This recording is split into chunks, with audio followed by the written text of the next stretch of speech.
第4章，负担。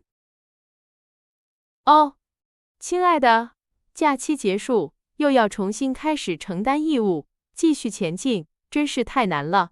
派对结束后的第2天早上，梅格叹着气说，一周的快乐时光并没有给他足够的精力去处理那些他不喜欢的任务。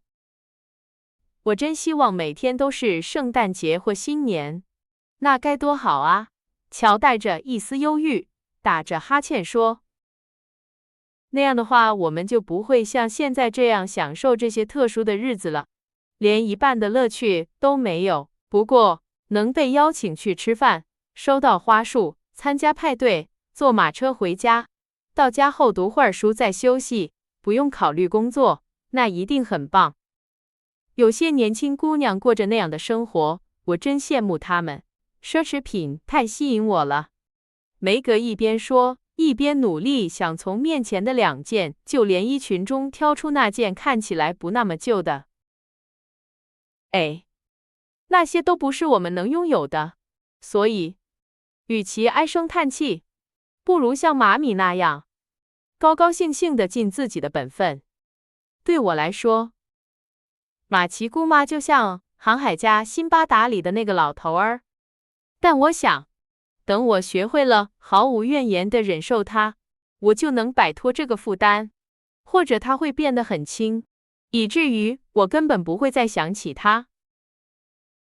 这个想法让乔心情好了一些，但并没有让梅格高兴起来，因为他的负担，4个被宠坏的孩子，似乎比以往任何时候都更沉重了。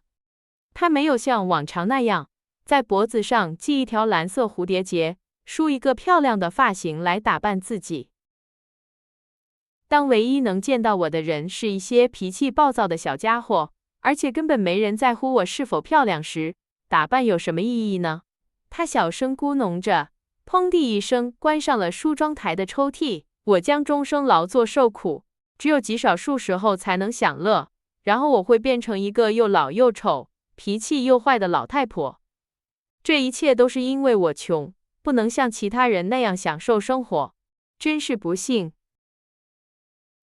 梅格带着沮丧的神情下了楼，整个早餐都保持着这种坏心情。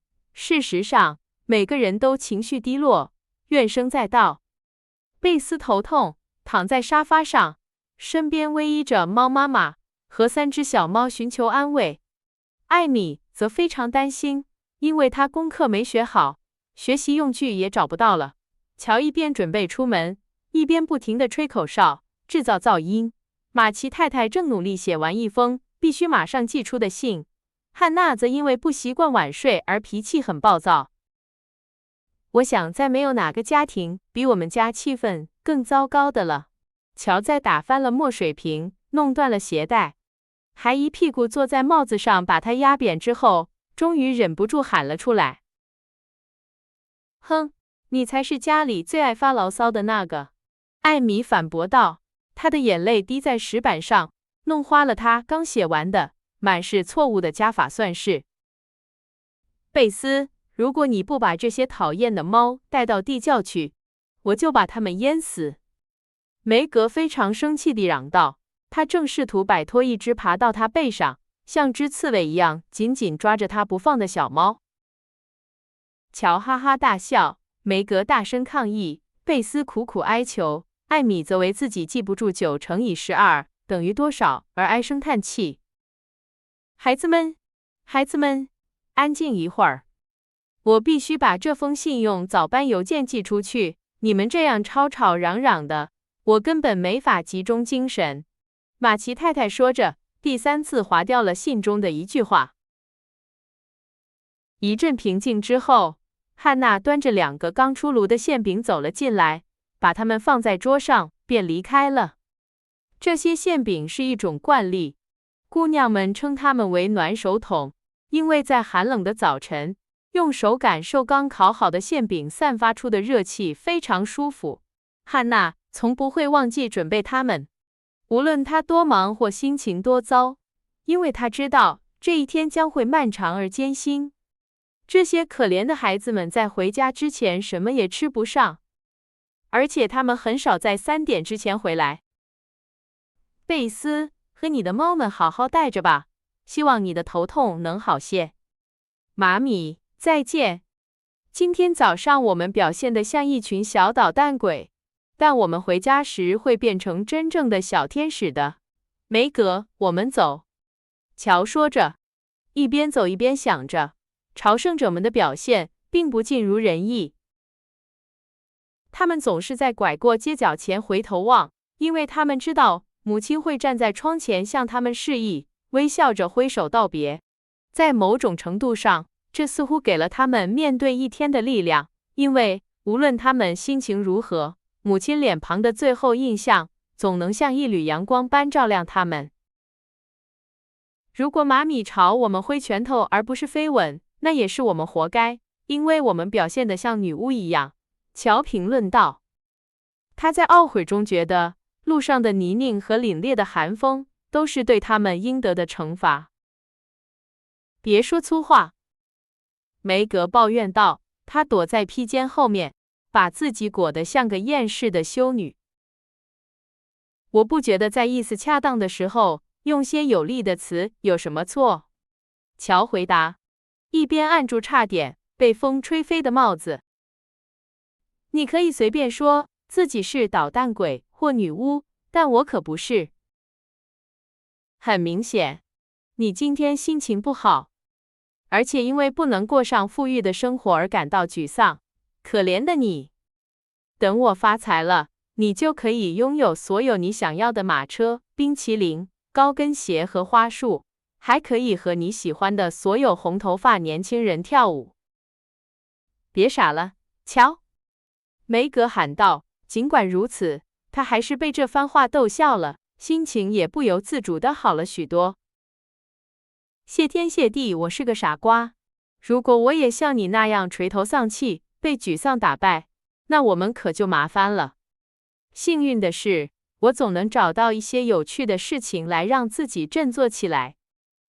别再抱怨了，帮帮忙，高高兴兴地回家吧。到了该分手的时候，乔鼓励地拍了拍妹妹的肩膀。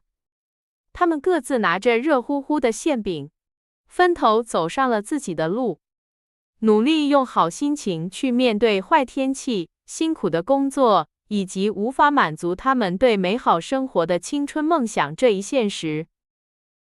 当马奇先生为了帮助一位落难的朋友而倾家荡产时，2个大女儿恳求允许他们为家庭生计出一份力。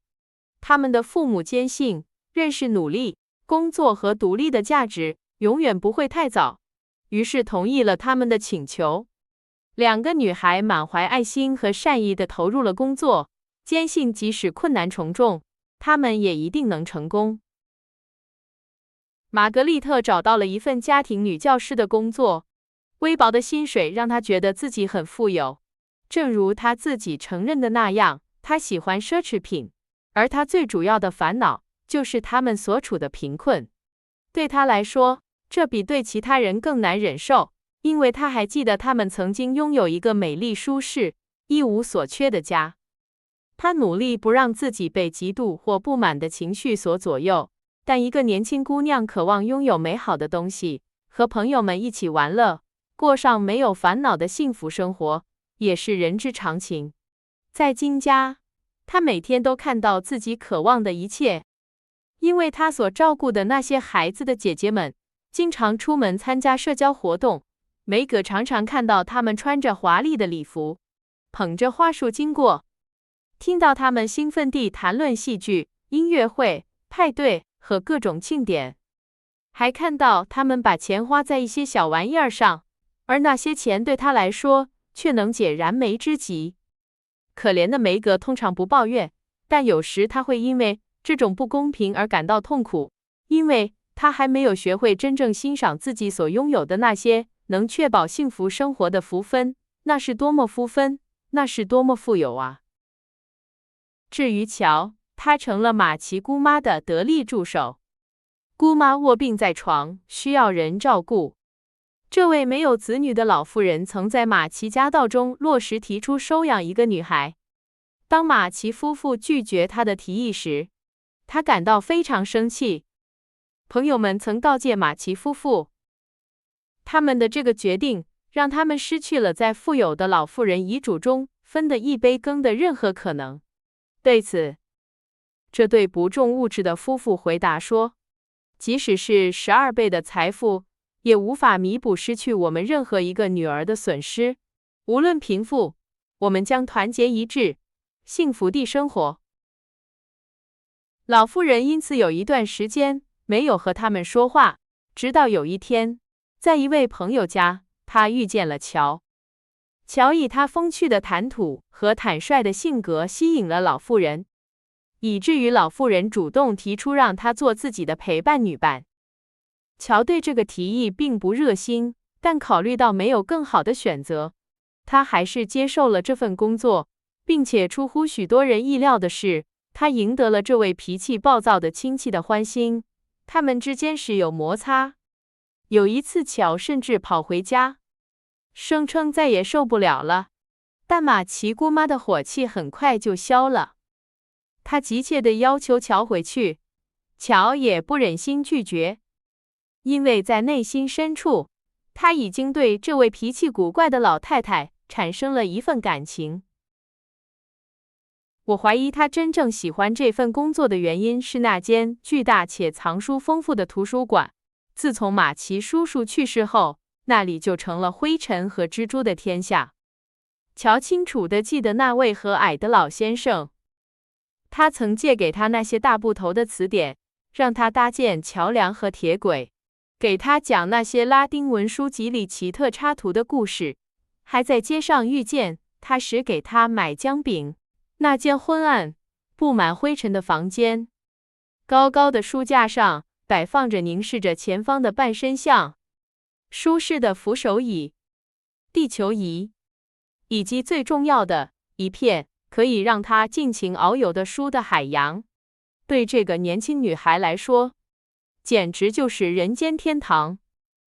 一旦马奇姑妈午睡或者接待客人，乔就会跑到那个安静的避风港，蜷缩在扶手椅上，像一只真正的书虫一样，狼吞虎咽地阅读诗歌、爱情小说、历史或冒险故事，或者欣赏插图。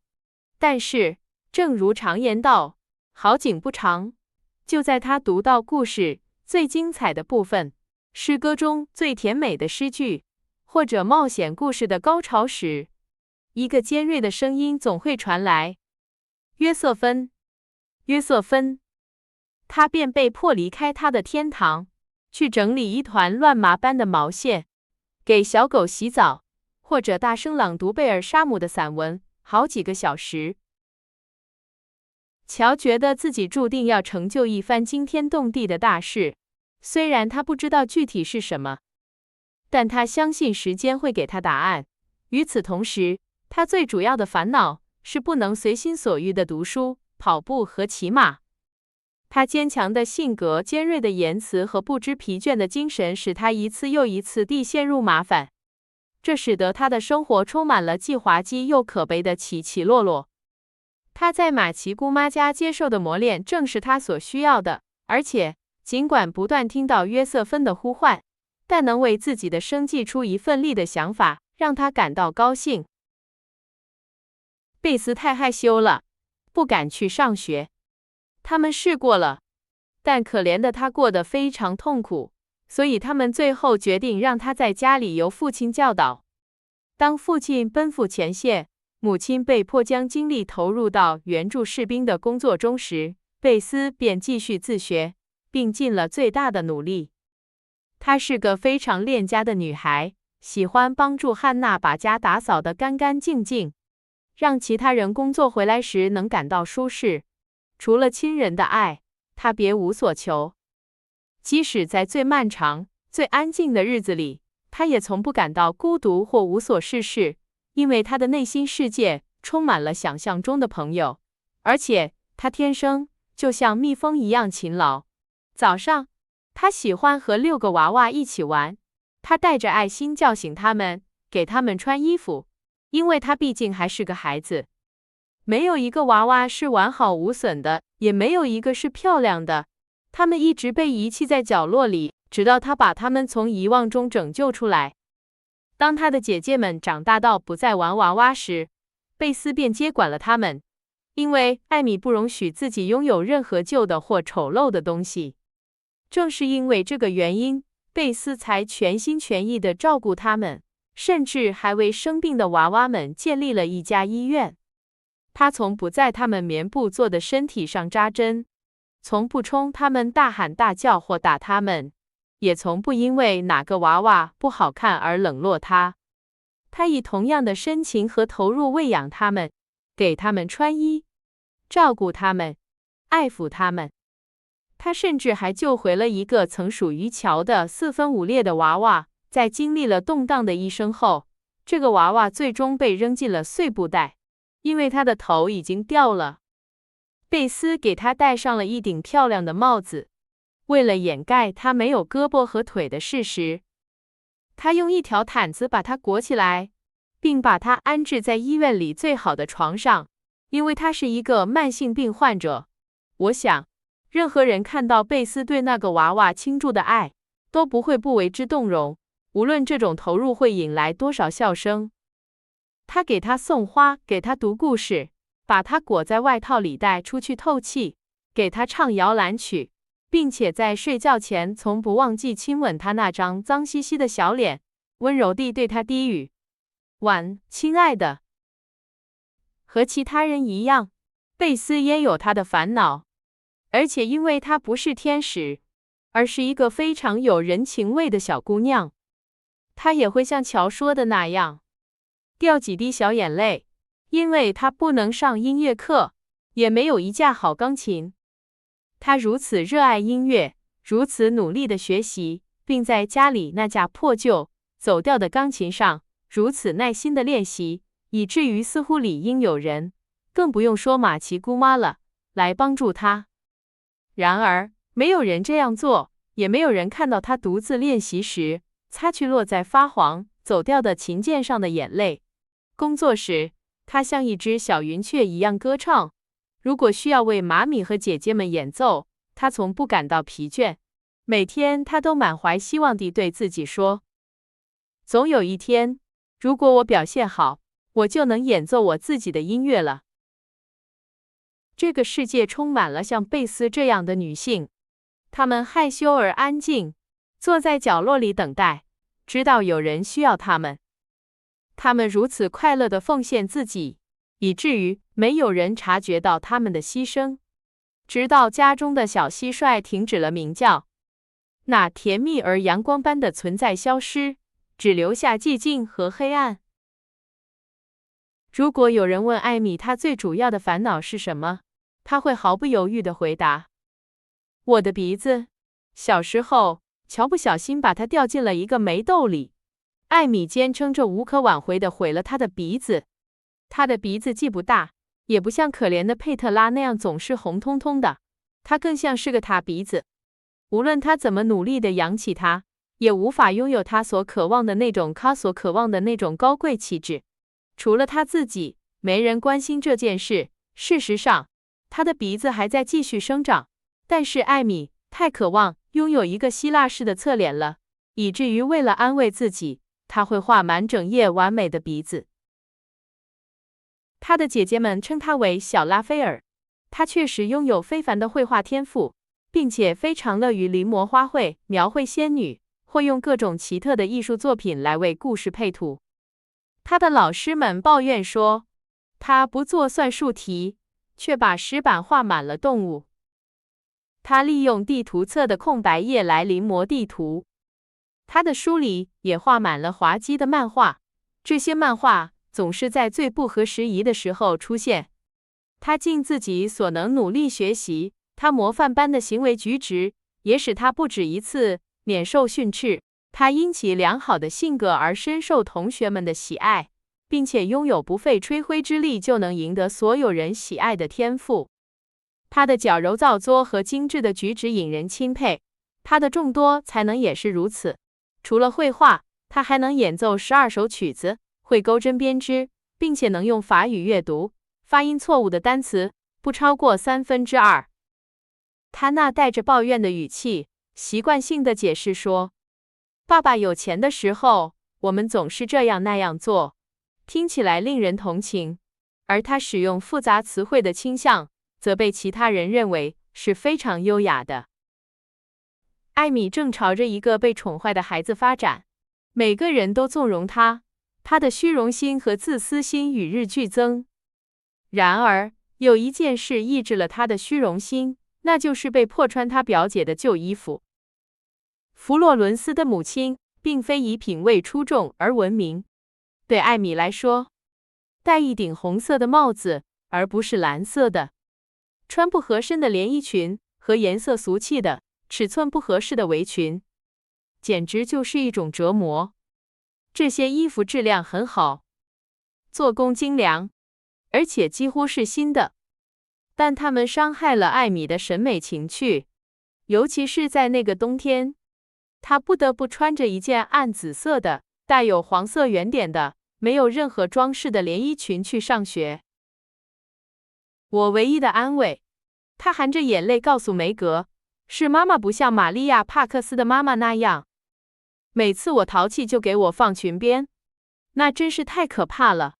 有时候她表现得太糟糕，裙子短得几乎遮不住膝盖，都没法去上学。当我想到她所遭受的屈辱时，我的塌鼻子和那件带黄点的紫色连衣裙似乎就算不了什么了。梅格是艾米的知己和导师，而奇怪的是，乔则是贝斯的知己，也许是因为异性相吸吧。这个害羞的小姑娘只对她那冒失的姐姐敞开心扉，而她姐姐也不知不觉地受到了她的影响。这种影响比家里任何其他成员都大。两个大姐姐相处得很好，但她们各自认领了一个妹妹，并以自己的方式保护着她们。这是她们玩过家家的独特方式，把妹妹们当作已经丢弃的娃娃，并带着小妇人特有的母性本能来对待她们。谁有什么有趣的事要讲吗？今天真是令人沮丧的一天，我需要些消遣。那天下午，他们坐在一起缝纫时，梅格说道：“今天我在姑妈家遇到一件稀奇事，既然一切顺利，我就讲给你们听听。”乔开口道，他最喜欢讲故事了。我正在用一贯的单调嗓音大声朗读那本没完没了的贝尔沙姆的书，好让姑妈尽快睡着，我就可以在她醒来之前好好读一本我醒来之前好好读一本我想读的书。结果这次反倒是我自己困了，没等她开始打瞌睡，我就打了个大大的哈欠。姑妈问我张那么大嘴是不是想把书一口吞下去，但愿我能，那样就一了百了。我回答说，并没想无理。然后，他就我的种种不是对我进行了一番冗长的说教，让我坐下来好好反思我们谈过的内容，而他则要打个盹儿。我知道他的盹儿通常会持续很久，所以他一闭上眼睛，我就从口袋里掏出威克菲尔德的牧师，一只眼睛盯住书，另一只眼睛留意着姑妈，开始阅读。当我读到所有人都掉进水里的那段时，我忘了自己身在何处，忍不住哈哈大笑起来。姑妈醒了，精神很好，心情也不错。她让我大声读一点那本她认为比有益而严肃的贝尔沙姆的书更轻松的书。我尽了最大努力，她很喜欢，尽管她只是评论说，我不完全明白她在讲什么。亲爱的，从头开始读吧。引号。我就照做了，努力让普利姆罗斯一家的故事比以往任何时候都更有趣。读到精彩之处，我狡黠地停顿了一下，温顺地问他：“姑妈，恐怕我让您感到厌烦了，您想让我停在这里吗？”引号。他拾起掉落的编织活计，从眼镜后面严厉地看了我一眼，断然回答说：“小姐，读完这一章，别那么无礼。”引号。他承认他喜欢那本书了吗？梅格问道。天哪，没有。但是他把那本旧贝尔沙姆放到了一边。下午，我回去取我落下的手套时，竟然发现他正全神贯注地读着威克菲尔德的牧师，连我在门厅里因为即将到来的好时光而高兴的又笑又笑又跳都没听见。如果他选择快乐，他的生活该有多么愉快啊！尽管他那么富有，我却一点也不羡慕他。说到底，我想富人和穷人一样，都有各自的烦恼。乔补充道。这让我想起来了，梅格说，我也有件事要说，不像乔的那么有趣，但我回来的路上一直在琢磨。今天在金家，每个人都非常不安。一个孩子告诉我，他们的大哥做了件可怕的事，他们的父亲已经把他赶出了家门。我听到金太太在哭，金先生在吼叫。格雷斯和艾伦在我经过他们身边时都转过头去，免得我看见他们红肿的眼睛。当然，我什么也没问，但我为他们感到难过，也很庆幸自己没有一个会给家里蒙羞的叛逆兄弟。我认为在学校受罚比有个不听话的哥哥更糟。艾米插话道，他摇着头，仿佛对生活有着深刻的体验。今天，苏茜·帕金斯戴着一枚非常漂亮的红玛瑙戒指来上学，我太喜欢她了，以至于全心全意的希望能像她一样。事情是这样的，她画了一幅戴维斯先生的漫画，鼻子画得奇形怪状，还驼着背，嘴里还冒出一句话：姑娘们，我的眼睛可盯着你们呢。